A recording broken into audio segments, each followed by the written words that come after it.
দীর্ঘ ফ্যাসিবাদ বিরোধী আন্দোলন সংগ্রামে যার ছিল অগ্রণী ভূমিকা, আজ সেই রনি চিকিৎসার অভাবে মৃত্যুশয্যায়। তার সন্তানদের জন্য তার বাঁচা অত্যন্ত জরুরি। স্বেচ্ছাসেবক দল নেতা রনির দুটি কিডনি নষ্ট। সুস্থ স্বাভাবিক জীবনে ফিরতে প্রধানমন্ত্রীর সাহায্য কামনা করেছেন ত্যাগী এই কর্মী। আমি স্বেচ্ছাসেবক দলের সাংগঠনিক সম্পাদক। আমার দুইটা কিডনি নষ্ট হয়ে গেছে। চোখের জল আর সন্তান হারানোর ভয় সারাক্ষণ তাড়িয়ে বেড়াচ্ছে বৃদ্ধ মা বাবাকে। ছেলেটা আছে, কাজ বাজ করতো, আমাকে খুব সুন্দর সংসার চলতো। কারোর কাছে আমি ড্রাইভার করতাম না, কারোর কাছে ছাতিও যেতাম না। আমার যা কিছু ছিল সব কিছু শেষ করেছি আমার ছেলের পিছনে। তা আমার ছেলে চেষ্টা করে এই ফোনটা আনিছি, তা আর আমি আনতে পারতেছি না। আমার অর্থ সম্পদ নেই।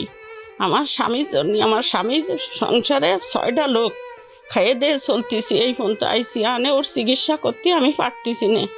ওর একটা ছেলে আছে, সেই ছেলেটার মুখের দিকে তাকায় ওর শুধু আমার কাছে বাঁচতে চায়, আমার কাছে টাকা চায়। আমি কোথার থেকে দেব?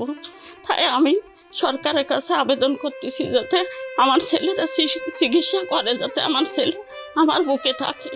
যার উপার্জনে ঘুরত সংসারের চাকা, যার দুটি হাত থাকার কথা ছিল বৃদ্ধ বাবা মায়ের কাঁধে, আজ তাকেই আগলে রাখছেন সবাই।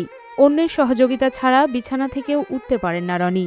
স্বামীর চিকিৎসা ব্যয়ের যোগানে দুশ্চিন্তায় দিশেহারা স্ত্রী। দুইটা কিডনি নষ্ট হয়ে গেছে, এখন ওনার ট্রিটমেন্টের জন্য অনেক টাকা প্রয়োজন। উনি আমাদের পরিবারের একমাত্র উপার্জনকারী ছিল। আমাদের সয় সম্পত্তি যা কিছু ছিল সব কিছু ওনার পিছনেই ব্যয় করা হয়েছে, চিকিৎসার পিছনে। এখন আমাদের আর ওর চিকিৎসা করার সামর্থ্য নেই। যশোরের নরেন্দ্রপুর ইউনিয়নের 28 বছর বয়সী তরুণ রনি হোসেনের দুটি কিডনি নষ্ট হয়ে গেছে।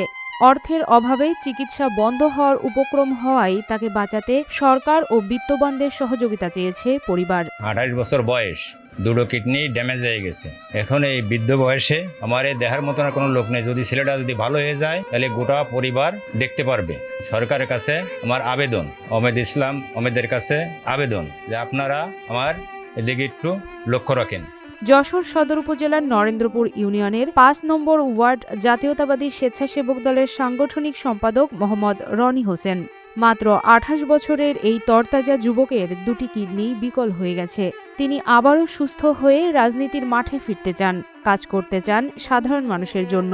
আমি যশোর সদর উপজেলার 14 নম্বর নরেন্দ্রপুর ইউনিয়ন স্বেচ্ছাসেবক দলের আহ্বায়ক। আমার সহযোদ্ধা ছোট ভাই, যাকে আমরা দীর্ঘ রাজপথে আন্দোলন সংগ্রামে পেয়েছি, যার উপস্থিতি ছিল সরব, আমার ছোট ভাই 5 নম্বর ওয়ার্ড স্বেচ্ছাসেবক দলের সাংগঠনিক সম্পাদক রনি হোসেন। দীর্ঘ 1 বছরের অধিক সময় ধরে তার দুটো কিডনি নষ্ট হয়ে গেছে। তার পরিবারের থেকে যে খরচ করেছে তার চিকিৎসার জন্য, এখন আর তার ফ্যামিলির পক্ষ থেকে খরচ করা সম্ভবপর নয়। এখন আমি মাননীয় প্রধানমন্ত্রী জনাব তারেক রহমান, বিএনপি যশোর সদর 3 আসনের সংসদ সদস্য, বিদ্যুৎ জ্বালানি ও খনিজ সম্পদ প্রতিমন্ত্রী জনাব অনিন্দ ইসলাম অমিত ভাইয়ের দৃষ্টি আকর্ষণ করছি, আমাদের সহযোদ্ধা রনিকে যেন রাষ্ট্রীয় খরচে তার চিকিৎসার ব্যবস্থা করার যদি সুযোগ থাকে। রনির অবস্থা এতটাই সংকটাপন্ন যে অক্সিজেন ছাড়া নিঃশ্বাসও নিতে পারেন না। পরিবারের সহায় সম্বল বিক্রি করে চিকিৎসা চালাতে গিয়ে তারা এখন একেবারেই নিঃস্ব। রনি আমার প্রতিবেশী হিসাবে যতটুকু দেখেছি, ও দীর্ঘদিন ধরে অসুস্থ। আমাদের প্রতিবেশী, আমরা সার্বিক সহযোগিতা করে বা ওর পরিবার যতটুকু সম্ভব চেষ্টা করে ওর যতটুকু চিকিৎসা সম্ভব করা হয়েছে, কিন্তু রাষ্ট্রীয় সহযোগিতা ছাড়া আসলে ওই ছেলেটা সুস্থ হয়ে মায়ের কোলে ফেরা এটা অসম্ভব একটা ব্যাপার।